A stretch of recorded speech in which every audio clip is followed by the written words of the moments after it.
नमस्कार, मैं डॉक्टर शुक्ला मनोरमा आपका स्वागत करती हूँ। तो चलिए सी टेट और जे टेट के लिए वेरी मोस्ट इम्पोर्टेंट प्रश्न पर मैं डिस्कस करती हूँ। तो आइए आगे देखते हैं। पहला प्रश्न आपके सामने ये रहा, आप किस प्रकार के छात्रों को कक्षा में पढ़ाएंगे? ऑप्शन सुनिएगा।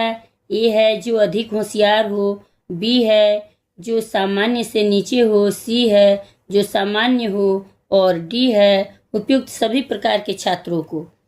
चलिए बताइए आप लोग। पहला प्रश्न का उत्तर मैं बता रही हूँ, डी सही है, उपयुक्त सभी प्रकार के छात्रों को।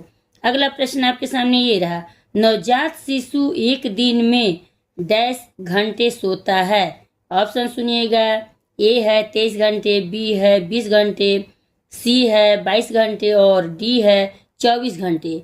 इस प्रश्न का भी उत्तर मैं बता रही हूँ, सी सही है, 22 घंटे। अगला प्रश्न आपके सामने है, छात्रों में श्रम के महत्व के विकास हेतु करेंगे?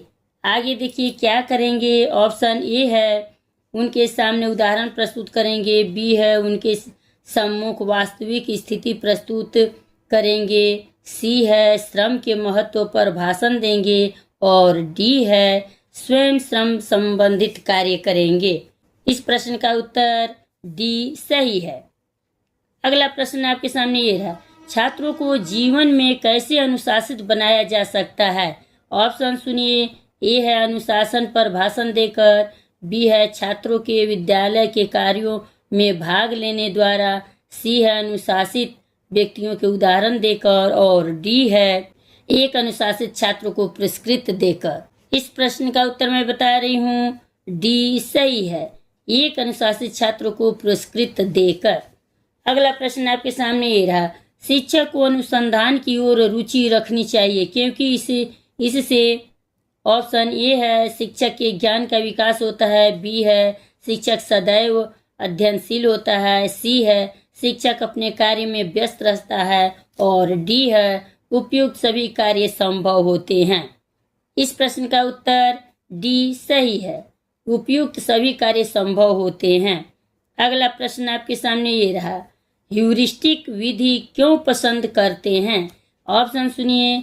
इसलिए कि इसमें छात्र स्वयं खोज करता है, बी ऑप्शन है इसमें छात्रों को समस्या का समाधान करने की जरूरत नहीं होती है, सी है इस विधि के शिक्षण कार्य बहुत शीघ्र गति से होता है और डी ऑप्शन है इसमें छात्रों को अधिक परिश्रम नहीं करना पड़ता है।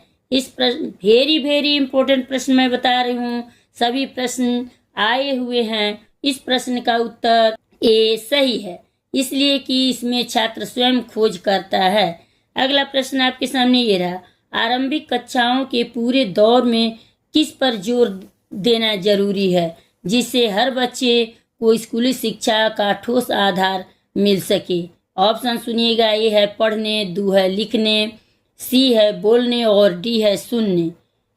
इस प्रश्न का उत्तर मैं बता रही हूँ, ए सही है, पढ़ने के लिए। अगला प्रश्न आपके सामने ये रहा, आपके विचार से दर्शन का शिक्षा में क्यों स्थान होना चाहिए? ऑप्शन सुनिए। ए है इसके आधार पर छात्रों को समझा जा सकता है, बी ऑप्शन है इसके द्वारा शिक्षा के उद्देश्य तथा लक्ष्य निर्धारित होते हैं, सी ऑप्शन है इसके ज्ञान से विद्यालय का कार्य सुचारू रूप में चलता है और डी ऑप्शन है इसके आधार पर पुस्तकों का चयन संभव होता है। इस प्रश्न का उत्तर मैं बता रही हूँ, बी सही है, इसके द्वारा शिक्षा के उद्देश्य तथा लक्ष्य निर्धारित होते हैं। अब अगला प्रश्न आपके सामने ये रहा, पिछड़े बालक की क्या विशेषता है? ऑप्शन सुनिएगा।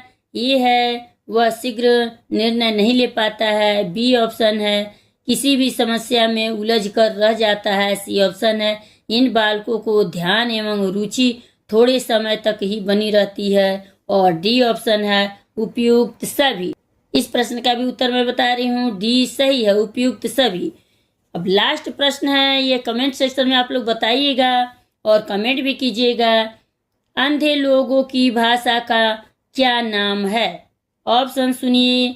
ए है संस्कृत, बी है हिंदी, सी है अवधी और डी है ब्रेल।